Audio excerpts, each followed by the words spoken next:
The latest out of the Middle East and the connection, of course, with what's happening at the White House. Nearly 240 people are still held hostage by Hamas.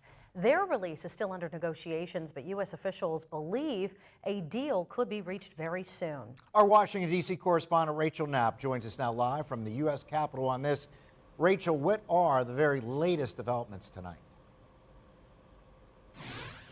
Good evening, Mike and Eva. So the White House is staying quiet on the details for the most part, but they do say that as of right now, there is no set deal in stone yet. But they are optimistic. They do believe that a deal could be reached very soon for those hostages to be released.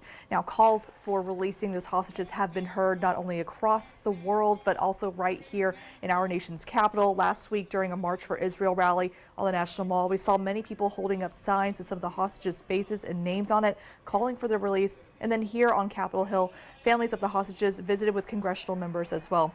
Officials say they are working hard to finalize the negotiations to release the hostages, some of which include Americans and children.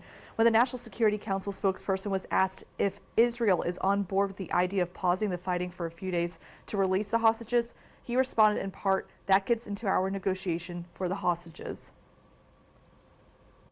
I think you can imagine, and again, I want to be careful here, I don't negotiate in public, but if you're going to secure the release of hostages, and we certainly hope we're going to be able to do that soon, you got to make sure they can get from where they are to safety and do that as safely as possible, which means you're going to have at least a temporary localized stop in the fighting to allow them to move.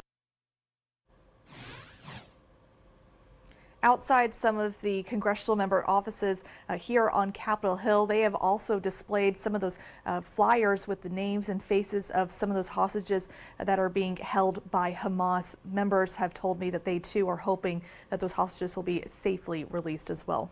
Mike, Eva, back to you.